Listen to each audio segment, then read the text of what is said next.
What's good, NBA family, and welcome back to another video. Today's Wednesday, June 19th, and we have crowned the Boston Celtics as the NBA champions, the 2024 NBA champions. Congratulations to the Boston Celtics, man. Well deserved.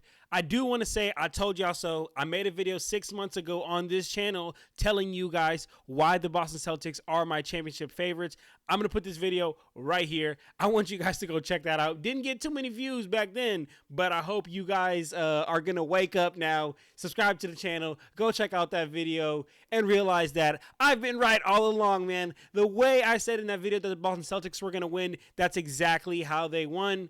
But that's not what we're going to do here today, y'all. This is not a victory lap here today for me, although I am very happy that my prediction was exactly on point from the beginning of the season.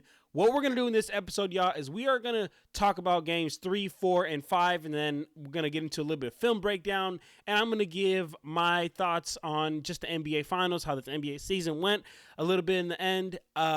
If you want to see recaps on games 1 and 2, make sure you guys go check out the last video I dropped, where that video is going crazy right now. Got like 200-some views. We were just talking about, I was just recapping games 1 and 2, talking about what happened, did a little bit of film breakdown on those first 2 games. And now we're going to get into games 3, 4, and 5, like I said. So if you're new, man, make sure you subscribe to join the family. If you are a returner, glad to have you back. Let's go ahead and get into it, man.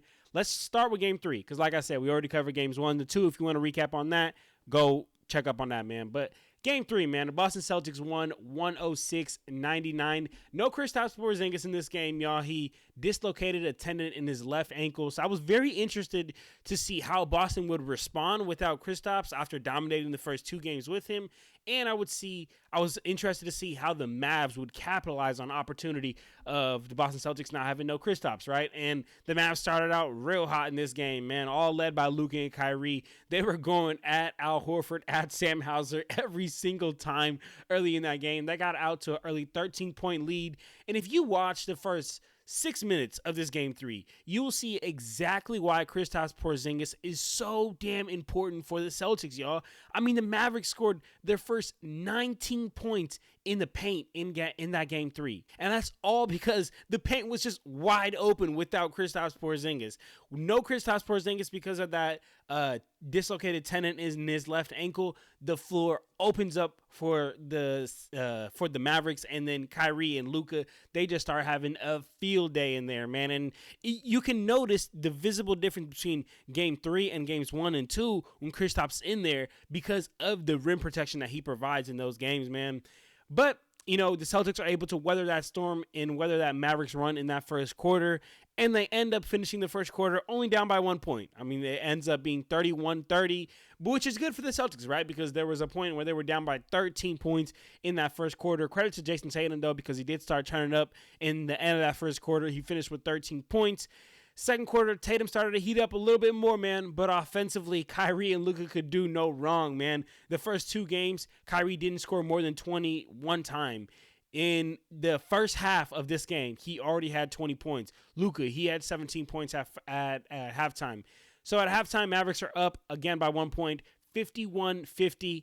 Celtics start the third quarter on fire, make their first 7 shot attempts, took control of this game because of that. And then, you know, third quarter, the Celtics bench started to come up huge, man. I mean, really only actually 2 players, but this is playoffs, this is finals, so benches are really like 2-3 players at max. Sam Hauser and Xavier Tillman just make big-time, big plays on both ends, whether it's Sam Hauser's three-pointer or whether it's Xavier Tillman's big stops on the defensive end. I mean, the Celtics just could do no wrong in that third quarter, y'all. They went 13 of 20 from the field. They took a 15-point lead coming into the fourth quarter, y'all.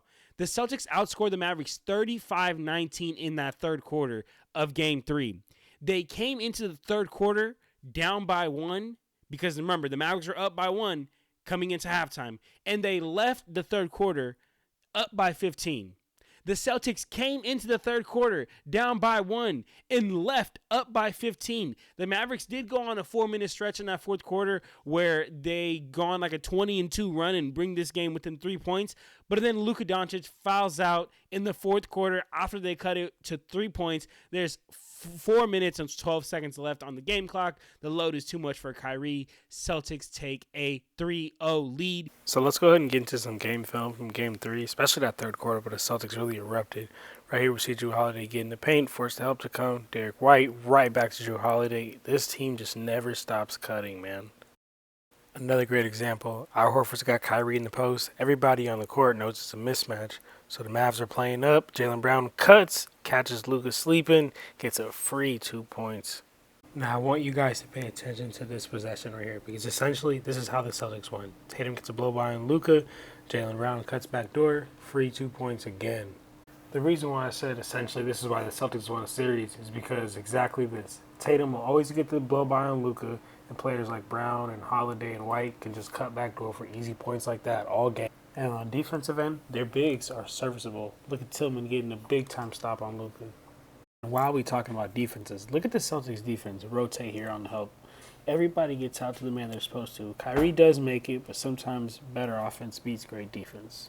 But now let's get into this game 4, man, where the Mavericks had probably the best response they've had all year long, man. They popped the Celtics 122-84. No coincidence that the game that Derek Lively is able to make his impact felt on the game, the Mavericks are dominant, right? Derek Lively, 11 points, 12 rebounds, and most importantly, he stayed out of foul trouble. 0 fouls. Every other game that the Mavericks have struggled, Derek Lively has not been able to make his impact felt on the game. He's been put into foul trouble. They've taken away that lob to the rim by putting Jason Tatum on a Derek Lively, by putting a wing on a Derek Lively. So besides that, y'all, there really isn't much to get into this game. I knew the Mavericks were going to win because I knew they weren't going to get swept in the NBA Finals on the Luka and Kyrie. We weren't going to go for that. And, I mean, they just dominated the entire game, y'all. I mean, they dominated the first half, and then at third quarter, they were already up by 38 points. And on the other end, it was just an all-time low performance for the Celtics. I mean, Brown, he scored 10 points. He went 3 of 12 from the field and 1 of 5 from the three-point line. Jason Tatum had 15 points. He went 1 of 4 from the three-point line. Derek White only had 6 points. He went 2 of 8 from the three-point line and 2 of 8 from the field. Jrue Holiday, he only had 10 points. So, I mean, it was, no coincidence that the Mavericks won when the Celtics had a bad game.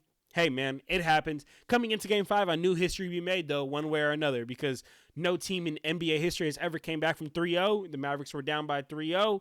And no team in NBA history has ever lost a game in the NBA Finals by 38 points, which they did, and then come back and win the series. So I knew history was going to happen one way or another. And then here's Game 5, man. Coming into Game 5, I'm thinking the Mavericks are going to play desperate the same way they did in Game 4, force this to go to a Game 6 in Dallas, and now this is going to put a little bit of pressure on the Boston Celtics, and that's all the Mavericks need to do. Put some pressure on them, man.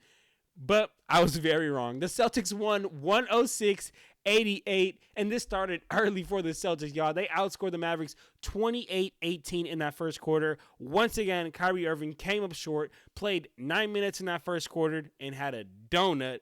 While on the other end, Jason Tatum, he was taking over in the first half. I'm talking about doing a little bit of everything. And this is what makes him so good. And this is what kind of pisses me off when people talk about how, he wasn't scoring. Yeah, he was doing everything else. He led the Celtics in assists, led the Celtics in rebounds, led the Celtics in scoring. So it's not like he was a non-existent scorer. He just wasn't scoring at the same efficiency that we're used to seeing. But this is the NBA Finals. And he still found other ways to affect the game, y'all. He still found ways to read the defense, right? He took what the defense was giving him. Because at halftime at Game 5, he had 16 points, 9 assists, y'all. He almost had a double-double at halftime because when the defense forced him to score, forced him to go get a bucket because they're shutting off all other options, then he's like, all right, cool, I'm going to go get a bucket because can't nobody stop me. But when they're doubling me, boxing one-ing me, tripling me, making it tough for me, I'm going to kick it out to my players. And that's exactly what he did, man. Had, like I said, 16 points, 9 assists at halftime. Jaylen Brown, he had 15 points at halftime, while Kyrie Irving once again came up short. 5 points at halftime at Game 5. Story of this game, y'all, comes down to this, in my opinion. The last 2 minutes of that first quarter, the Mavericks just had a major meltdown, made dumb mistakes on the offensive end, had silly turnovers, had silly fouls. Celtics went on a run, and then 5 minutes into that second quarter, looked like the game was over, and that's because it was over. Celtics did not lose the lead anymore after that. And yes, Jason Tatum and Jaylen Brown definitely scored the most for the Celtics in Game 5. Jason Tatum scored 31, Jaylen Brown scored 21. But it wasn't just these two stars taking over the game. Throughout this game and the entire series, it was a team effort, y'all. I mean, in Game 5, we had Jrue Holiday, he had 15 points. Derek White, he had 14. Al Horford, he had 9 points, 9 rebounds. Sam Hauser, he had 8 points. So, like, everybody stepped up. Everybody played their role. Peyton Pritchard, he came up big, and he had big-time shots, big-time energy in the game every time he checked in. I mean, it was just top to bottom. Xavier Tillman, he had huge big-time stops, not only just this game, but throughout the entire series. And then Luka, man, I mean, he really struggled. I mean, the numbers won't tell you that because he led the Mavericks in almost every single category that there is. But he looked frustrated, man. He looked tired. He wasn't nearly as effective. I mean, this Game 5, he went 2 of 9 from the three-point line. And the Mavericks didn't end up getting it done, man. I mean, Jaylen Brown ends up getting Finals MVP. Congratulations, Jaylen Brown. And the Celtics host Larry O'Brien. They raised number 18, which is unfortunate as a Lakers fan, but I'm more happy just as an NBA analyst because I told you guys this would happen literally freaking 6 months ago. But now I want to get into some thoughts that I have just from the NBA Finals and a little bit of the season. Then we'll go ahead and wrap up here, y'all. First thing that I want to say, and these are going to be kind of everywhere, y'all, so I hope you guys can follow me with this, is that I didn't really, get to see a super competitive NBA Finals, which is kind of upsetting, right? Like, you would love to see like a super competitive, going back and forth NBA Finals, but we just didn't get to see great basketball from Luka. We didn't get to see great basketball from Kyrie. We got to see very good basketball from Luka because, he's putting up numbers, but numbers aren't always black and white. You got to really watch the game. He was really inefficient. Kyrie just didn't even put up great numbers, and in the games that he did put up good numbers, wasn't even that efficient. Another thing I think about and some of my thoughts that I have is like, where do the Mavs go from here? Like, what's next? And I am going to get into a video. I'm going to make a longer video with my boy Jason. Shout out my boy Jason Gray. We're going to get into, what's next for the Mavs. Like, all right, they lost in the finals. What do they do? What's going forward? Cap-wise, player-wise, like front office-wise. We're going to get into all that, so stay tuned for that. That'll be a later video. That's more of my off-season content. But for now, I do want to give you guys some thoughts of what I do think, kind of is going to happen. I do think that Luka's going to turn into a monster. I think Luka's going to turn into a monster. Luka just got the taste of, being successful and then getting to the top and then falling all the way down. I think this is going to make him a monster on and off the court, right? I mean, I think his work ethic is going to take a whole nother level. He's going to come into the season ready. I mean, most season, Luka takes that, first month and a half to kind of get himself into shape, work himself into shape. I think this will motivate him to be in the best shape of his life coming into the season. He'll work on his complaining. He'll work on the way he talks to officials. Really, all of that, I think, is going to really help Luka just become a monster. This is another thought I had on the series, y'all. Kyrie Irving really struggled all 3 games in Boston, y'all. And I mean, I'm not even trying to hate on Kyrie. He's an elite, prolific scorer, probably the greatest ball handler of all time. But in Boston, he was put in a straitjacket. I mean, it's as simple as that. He was put in a straitjacket, y'all. All 3 games in Boston, he did not score more than 20. Game 1, he scored 12. Game 2, he scored 16. Game 5, he scored 15. He just disappeared in Boston. I mean, that's that. It's the only way you can put it, man. I mean, the Mavericks offense let them down tremendously throughout the entire series. Kyrie didn't show up offensively in multiple games, like I just said, game 1, 2, and 5. Lively and Gafford weren't able to have that same offensive impact because the pick and roll lobs were taken away. PJ Washington and the Dante Exums and the Derrick Jones Jr., their corner 3-pointers were taken away. So their offense was just extremely reduced. And I want to give credit to the Boston Celtics defense, man, because the Boston Celtics defense was just extremely elite. I don't want people to say, "Oh, Kyrie just couldn't hit," right? No, it wasn't that. It was the fact that the Boston Celtics defense was extremely elite, man. I don't want people to run over the fact that the Celtics defense was just locking shit down all series long. Look, y'all, I know Kyrie's an elite prolific scorer, but guess what? The Boston Celtics were able to put him in positions to where he couldn't go off offensively. I mean, throughout the playoffs, the Celtics held opponents to under 100 points in 11 out of their 19 playoff games. Do you understand how elite defense that is, man? Like, credit to the Celtics defense, man. Come on, y'all. Give them credit. Like I've been telling y'all 6 months ago, man. Come on, man. And then some other thoughts I want to get into, man, was Jason Tatum. Jason Tatum, absolutely, his number one skill as a basketball player is to put the ball in the basket, is to go get a bucket. But players who are really good at scoring, when they're not scoring, they sometimes tend to have a hard time affecting the game and doing other things and helping their team win. Jason Tatum literally throughout the entire series did other things to help the Celtics win besides scoring. He led them throughout the series in rebounds, in assists, and in points. So like I said earlier, it's not like his points were non-existent. It's just the fact that they weren't as effective and as high as we are used to. But guess what? He was getting rebounds, he was getting assists, and he was doing a little bit of everything, playing some great defense, man. I am glad Kristaps Porzingis got a championship and actually helped him. It wasn't just a free ride. He was big time in the first 2 games. And then, honestly, to me, y'all, I think that at the end of the day, I just think the biggest reason why, the Mavericks lost is not only are the Celtics a better team, not only do they have the better backcourt defensively, not only do they have the ability to switch 1 through 5, not only do they have the better 1A players in Jaylen Brown and Jason Tatum, but it's also because of the defensive end, man. The Mavericks just could not hold up on the defensive end because Luka or Kyrie would always have to be out there on the defensive end. And with one of them out there, there's always a mismatch that the Celtics are going to attack. There's always a mismatch that the Celtics are going to favor. And guess what, man? Once the Celtics get that first blow-by with Luka or get that first blow-by with Kyrie on them, now the Mavericks defense has to crash, has to help. And now all the Celtics got to do, man, is just kick it, drive and kick, drive and kick, drive and kick. As soon as you drive and kick, man, lanes are going to open. And even if you're driving, kicking, and the lanes don't open up, now the defense is going to have to play closing out. So now you got a Derek White, a Drew Holiday, a Jaylen Brown, maybe even Jason Tatum at times, playing with a defense closing out. Come on, man. These players are too elite to be playing against defense closing out. And just want to wrap up the video by saying these last 2 things, y'all. First of all, I told y'all so. Check out the video. Didn't get too many views, but it is what it is. I don't care about the views. I care about being right. And then the last thing I'll say, y'all, is I kind of want to pose a question to you guys, and let me know in the comment section down below. This team is very elite, but I don't think this team should be put in the conversation and should be put in the same boat of all-time great teams.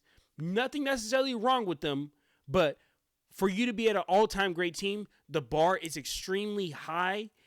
And I think if I were to put this Boston Celtics against the all-time great teams, like, the 01 Lakers, the 95-96 Bulls, the cheat Warriors when they had KD and Curry and Draymond and Clay and all that, I just don't think that the Celtics would beat those teams.